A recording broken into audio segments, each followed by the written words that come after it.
Good afternoon, everybody. Good afternoon. How are we today? Great. Good. During his inaugural address, President Trump promised that America would be a manufacturing nation once again, and liberal pundits mocked him for it. But those critics were proven wrong once again. On the heels of President Trump's Oval Office meeting with Apple CEO Tim Cook last week, Apple just announced its largest ever commitment to American jobs and industry, with plans to spend and invest more than $500 billion in America over the next 4 years. Over the course of the current Trump administration, Apple plans to hire around 20,000 new workers, creating high-paying jobs right here in America. And the investment isn't limited to one specific region of our country. Apple teams and facilities will expand all over our country in Arizona, California, Iowa, Nevada, North Carolina, Michigan, Oregon, Texas, and Washington. With President Trump in charge, America is open for business. Apple CEO Tim Cook said it best in the company's announcement: "We are bullish on the future of American innovation." On top of this incredible Apple announcement, President Trump already announced more than $1 trillion in pledged investments into the United States. And on another important note that the American people entrusted President Trump to fulfill, this administration's efforts to seal the border continue to prove extraordinarily successful. In President Trump's first month back in office alone, illegal border crossings hit lows not seen in decades, down 94% over the past year, while interior arrests are up 134%. And this past Saturday, this is a significant statistic that I wanted to share with all of you, there were only 220 illegal border crossings on Saturday. This is a 15-year low. Think about that in comparison to the amount of illegal border crossings we saw under the previous administration. Fox recently reported that a San Diego migrant shelter is closing its doors after saying they have not received new asylum-seeking families or individuals since January 20th. We all know what happened on January 20th, don't we? And yesterday, New York City Mayor Eric Adams announced that the massive Roosevelt Hotel migrant shelter in Manhattan will shut down in the next few months. We're also seeing a reverse migration effect. There are now verified reports from the Associated Press of migrants abandoning their journey to the United States and heading back home. This is the first time the Border Patrol has received these reports since 2020, during President Trump's first term. The returning migrants claimed in interviews that the new heavy security posture adopted by the Trump administration was a significant reason for their decision to return to the countries of their origin.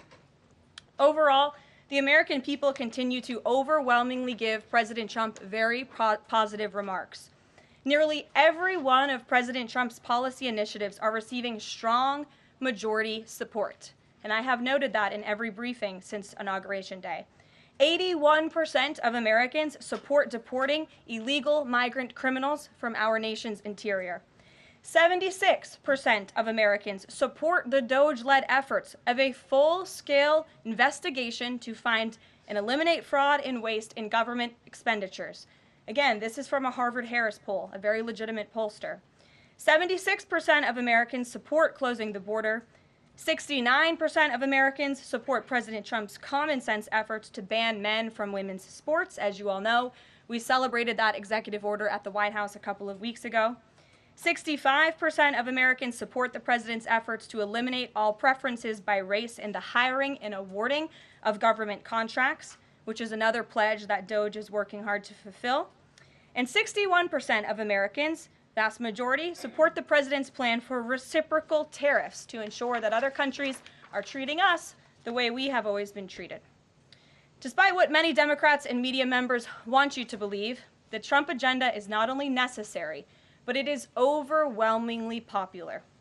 Why? Because it's driven by common sense.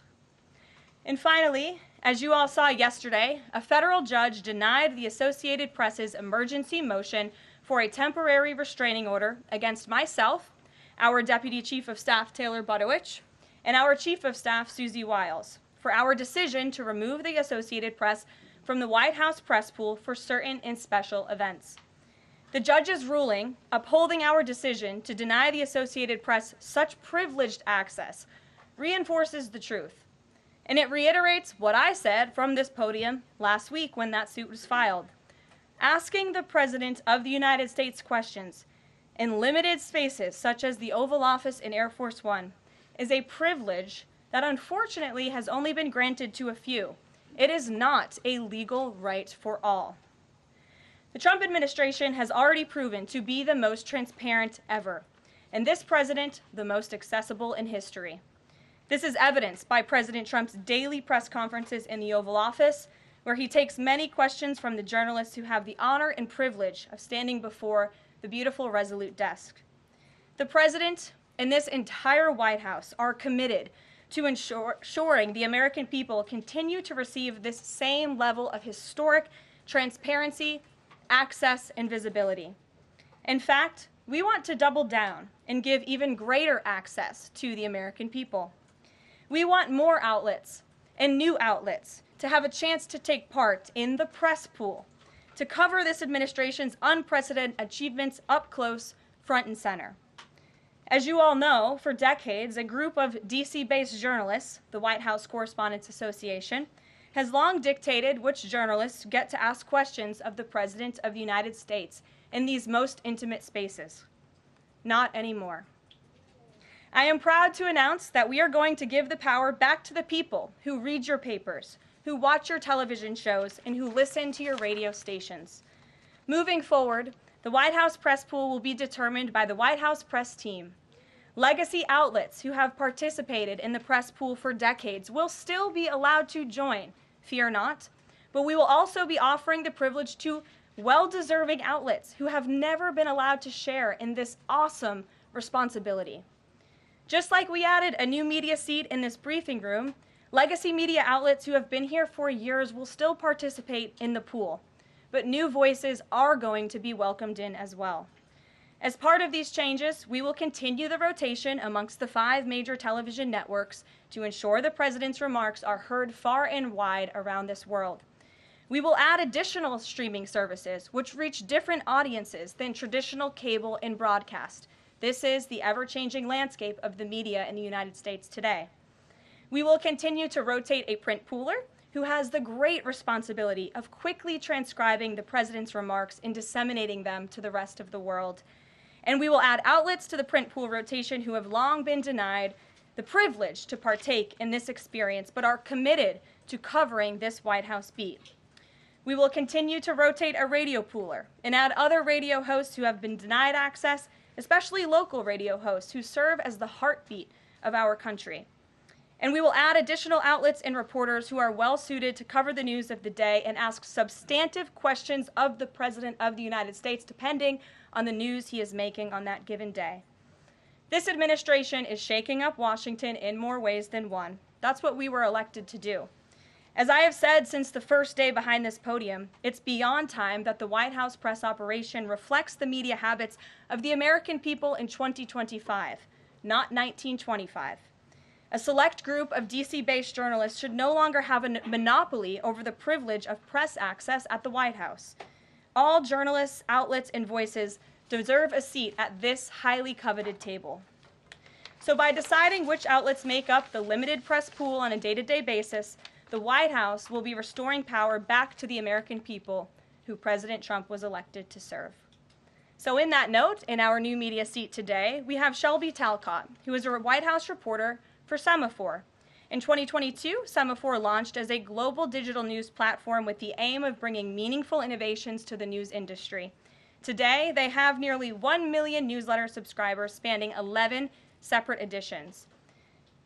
With that, Shelby, I will take your questions. Thanks, Caroline. I've got 2 for you. One on foreign policy. Over the weekend, the President's Special Missions Envoy, Rick Grenell, was talking about Venezuela, and he said that the President isn't someone who wants regime change. Other administration officials have made clear that they don't see Maduro as the rightful leader. What is this administration's policy on a new government in Venezuela?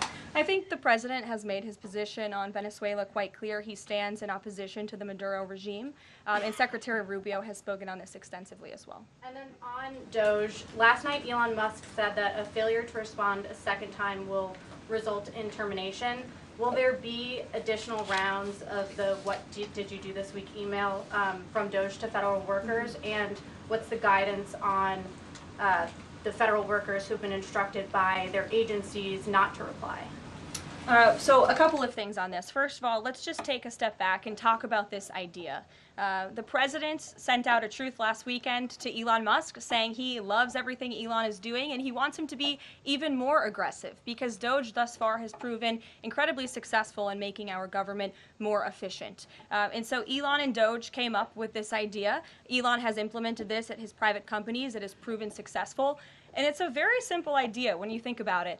All the Office of Personnel Management is asking, all this administration is asking, President Trump is asking, is for federal workers who live off of the American taxpayers' dime to send 5 bullet points of what they have done in the previous week. That is all we are asking for. And so the Office of Personnel and Management sent out additional guidance last night.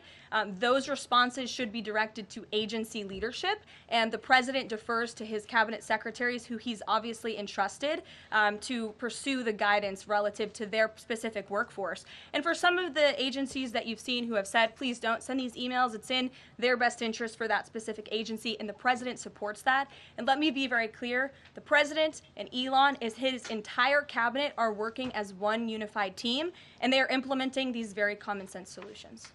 You're welcome. Jackie. Thank you. One follow-up on the question. So about the deadline, Alina Habba said that you have until tonight. Elon Musk said a failure to respond a second time would result in termination. So is that a real deadline? Should federal workers be looking to that guidance, or should they be looking to the agency heads? Like, what is the actual deadline? So again, the agency heads will determine the best practices for their employees at their specific agencies. Again, this was an idea that Elon come up with. DOJ worked with OPM to actually implement the idea, and the secretaries are responsible for their specific workforce. And this is true of the hirings and the firings that have taken place. And we advise federal workers, unless your agency has dictated you not to respond to this email. In fact, I can announce that we've had more than 1 million workers who have chosen to participate in this very simple task of, again, sending 5 bullet points to your direct supervisor or manager, CCing OPM. I actually participated in myself. It took me about a minute and a half to think of 5 things I did last week. I do 5 things in about 10 minutes, and all federal workers should be working at the same pace that President Trump is working and moving. We have a country to save, and we want this federal government to be responsive to the needs of the American people who re-elected this president to have historic, massive reform, and that's what the intention of this idea is. Can you clarify one thing, though? Because Elon Musk also said that a reason that they wanted this 5 things email was just to see if people are actually alive. Citing that there are some federal workers who might not even be alive. So meantime, NBC is reporting that these responses are going to go into an AI generator to evaluate whether these jobs are necessary. So is it just to see if people are actually working, or is it an effort to maybe cut some of those jobs? I have not seen that NBC News report, and I haven't heard that from DOJ or from Elon himself. Again, this is to ensure that federal workers are not ripping off American taxpayers, that they are showing up to the office, and that they are doing their jobs. That's what the American people expect, and it's a very simple task to complete. I did it myself, and I was more than happy to do it because I'm very grateful that I am serving the American people on the American taxpayers' dime. DOJ should hire a spokesperson just so that Elon Musk doesn't put out tweets that then confuse federal workers. Are my press briefings not good enough for you, Jackie? John. Karoline, thank you. In the ruling by Judge McFadden yesterday, who dismissed the lawsuit that AP brought against yourself and your team members here, President Trump, in there he said, why not just do away with the entire White House Correspondents Association along with it, because essentially they have no authority, they just usurped it. What is your reaction to that? Well, first of all, John, it's great to see you, and you are one of those individuals who has you're on a streaming platform that hundreds of thousands of people tune into every day, so it's great to see you in the briefing room.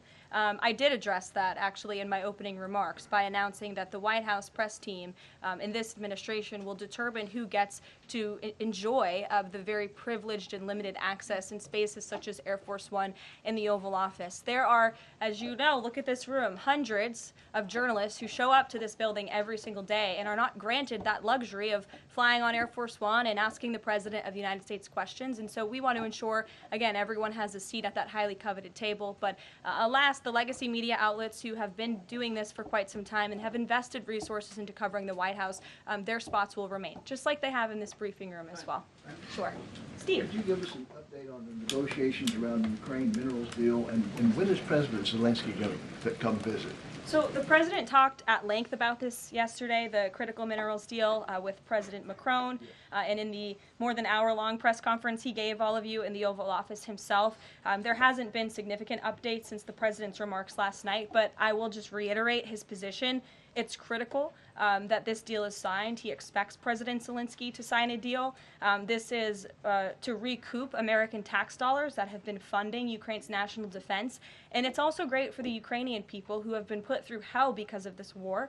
And it will create a lasting economic partnership as Ukraine will need to rebuild their country because of this brutal war. And just to follow, is Steve Witkoff delayed his trip to the Middle East so he can concentrate on this minerals deal? I don't want to comment on Mr. Witkoff's travel plans or read anything out just for obvious reasons, but he, remains very much working. That man is working around the clock to secure this deal with Russia and Ukraine alongside Secretary Rubio and Secretary Bessent, General Keith Kellogg.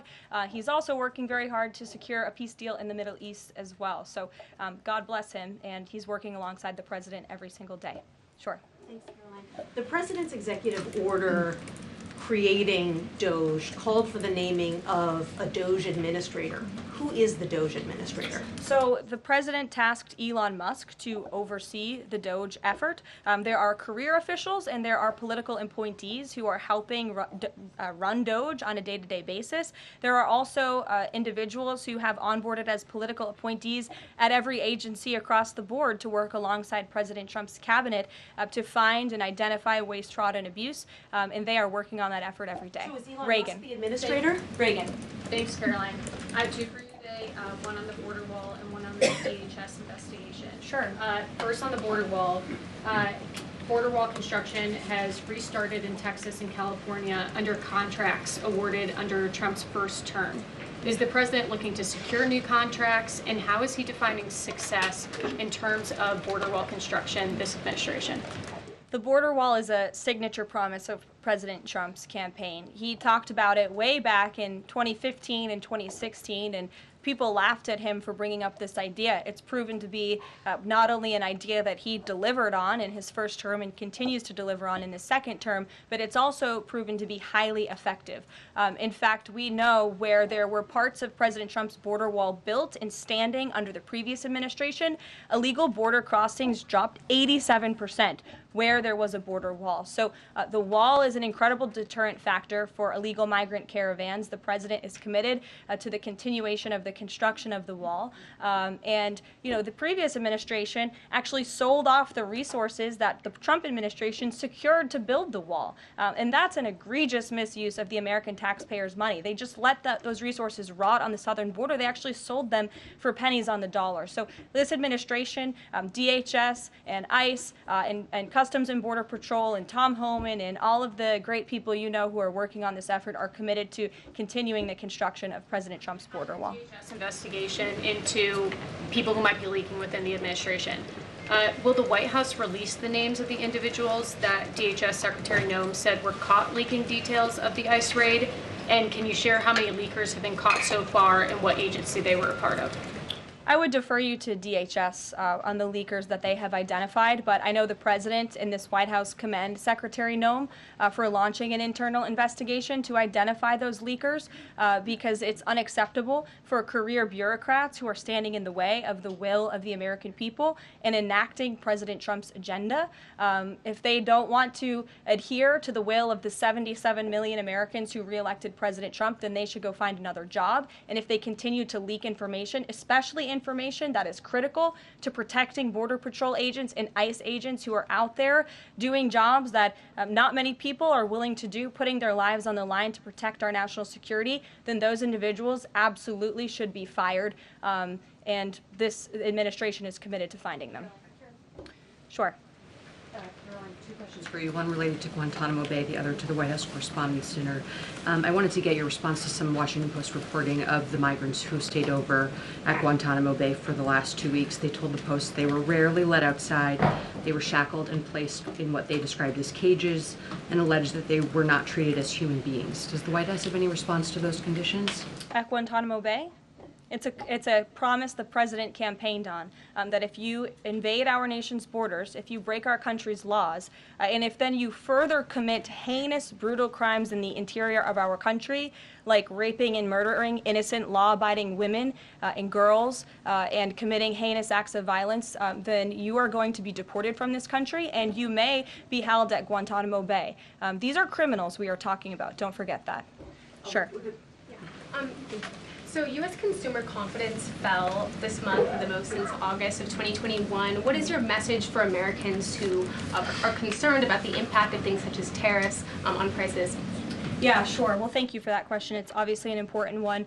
The president campaigned on reigniting the Trump economy and fixing the mess that was created by the previous administration. We know they created an economic and an inflation nightmare for the American people, and I'm not going to stand up here and lie to you like my predecessor did about the state of our economy. We understand there are people that are hurting, and this administration is wholeheartedly committed to ensuring that those individuals see relief and price reductions and tax cuts and in less regulations that are burdensome on their household and their businesses. And the president and this entire administration are focused on that every day. I can go through the very long list of economic actions this president has taken. I know you work for Bloomberg, so I'm sure you're well aware of them, but I can assure the American people that the president is very much focused on bringing down the cost of living crisis in this country that was created by the previous administration. Just have a quick follow-up. Is the president planning on whipping any votes for support for the House budget vote? And if so, to whom is he making calls? I'm not aware of any calls that he has made. I did talk to the president about his position on this just before coming down here, and he said that he's made it very clear to the Hill what his priorities for a budget are. He's said it to the Speaker of the House. He said it to Leader Thune. The Senate and the House know what President Trump wants and know what the American people want. And so he expects Congress to get it done. He's looking at the proposal from the House. He will also be looking at the proposal that I believe the Senate is drafting up as well. Sure. Thank you, Caroline. I have two questions. Does the United States, I'm sorry,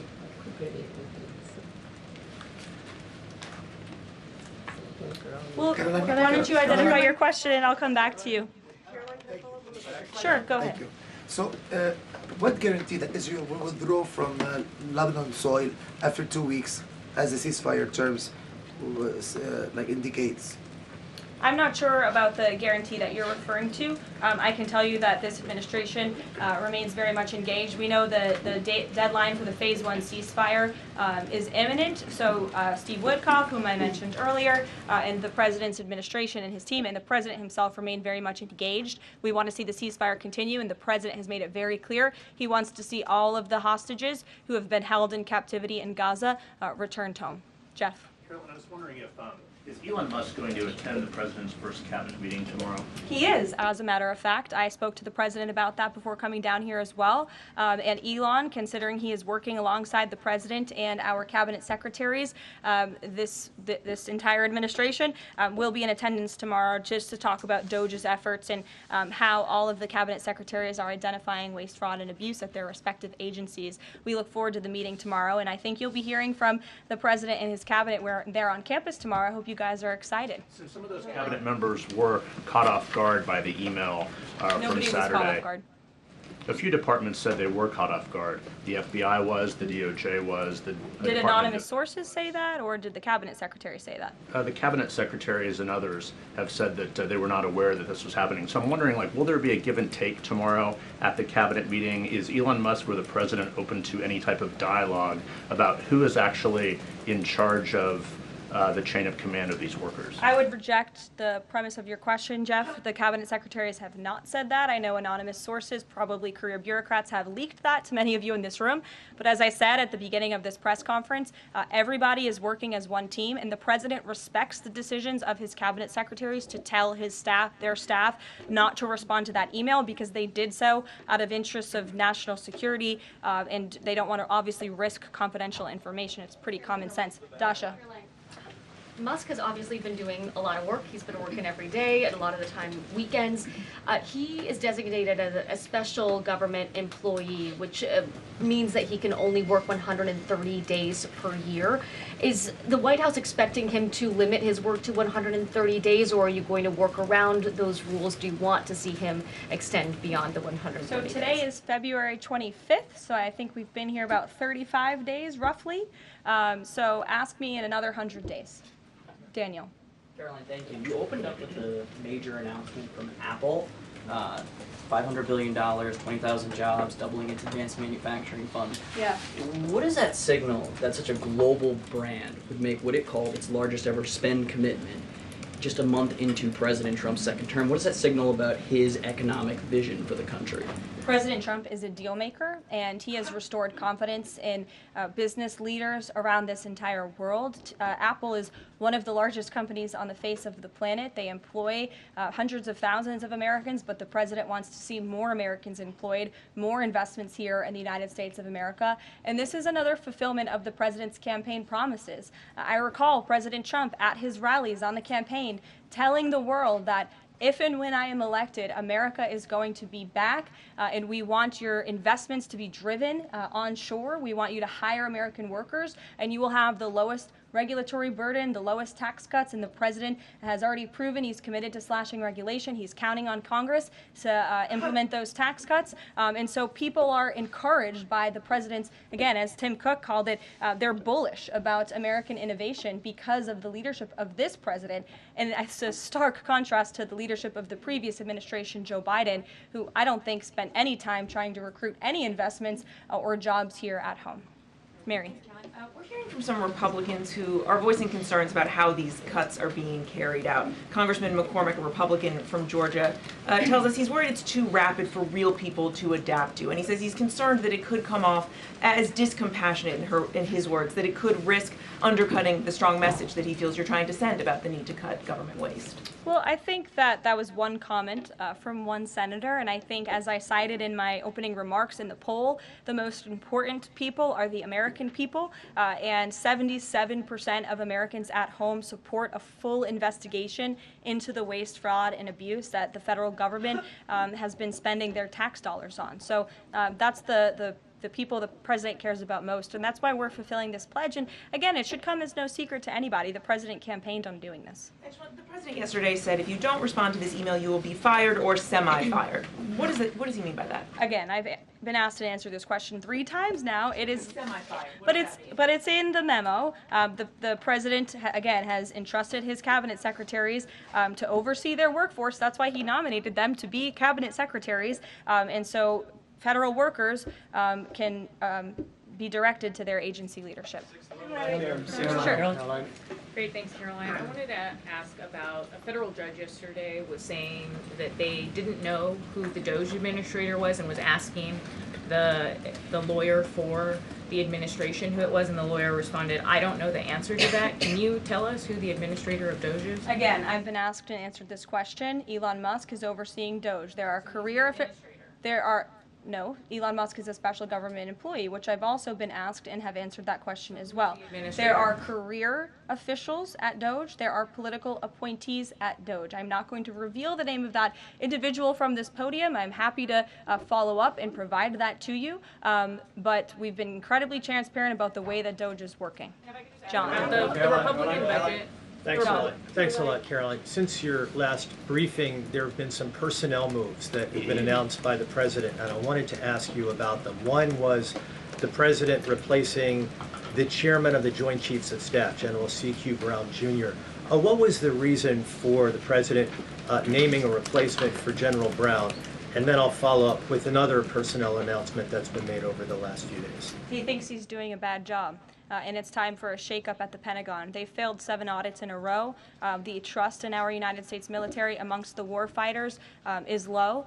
The president is shaking up the Pentagon and the Department of Defense, of course, with Secretary Hegseth leading, and he has the right to do that. It's actually quite common from administration to administration to do such a thing. The president, when he swore him in as the Chief of Staff for the Air Force, called him a great man and a great gentleman. Does he distance himself from the remarks that he made back in August of 2020? I think replacing him speaks for itself. James. There was one other one, if I'm sorry, thank you. On the FBI, the president also announced a new deputy director of the FBI, Dan Bongino. From what has been reported, and maybe this is not accurate reporting, you can tell me, the FBI director, Kash Patel, informed Republican senators that it would be an individual named as the deputy who was a special agent currently at the FBI, and of course Mr. Bongino is not. What was the reason for naming Mr. Bongino to this position, and was Mr.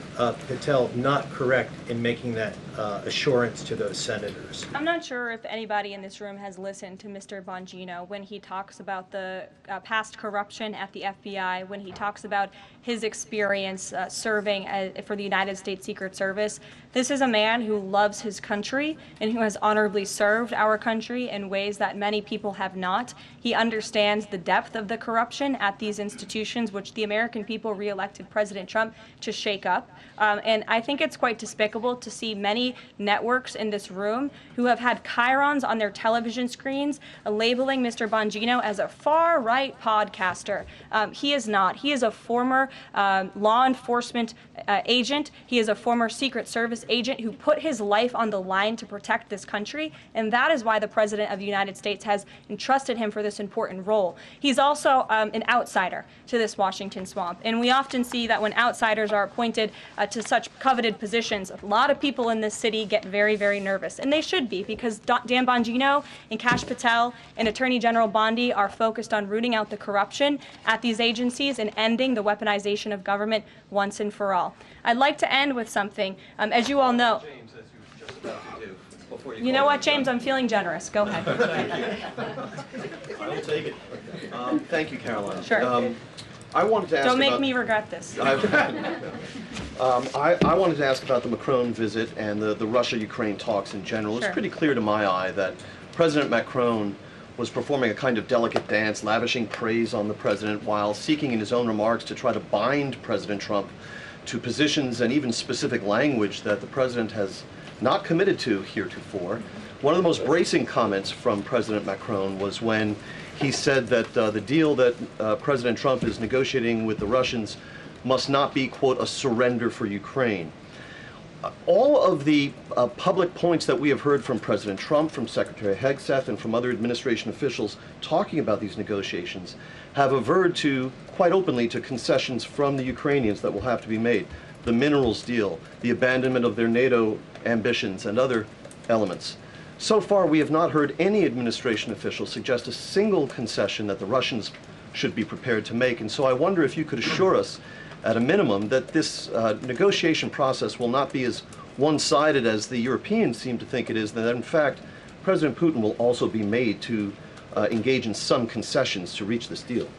Well, I think the president knows how to make a deal better than anyone who has ever assumed the office of the American presidency. And in order to make a deal, you have to bring both sides to the table. And typically when you make a good deal, both sides leave that table a little bit unhappy. I'm not going to outline the concessions that the president and his team are engaged in discussing. These are obviously ongoing negotiations, and it would be unwise of me to impede them from this podium. But the president has made significant improvements in ending this conflict. He is committed to seeing an end to the war. He wants to see the bloodshed and the killing stopped. He wants to stop seeing young men being killed and slaughtered. This has been going on for far too long. The president inherited this mess because of the incompetence of the previous administration, and he's committed to fixing it. And he's made, some of those concessions clear, but I'm not going to get ahead of him on additional ones. But he is wholeheartedly committed to striking a peace deal in Russia and Ukraine, also in the Middle East. Thank you very much, guys. Good to see you. We'll see you later.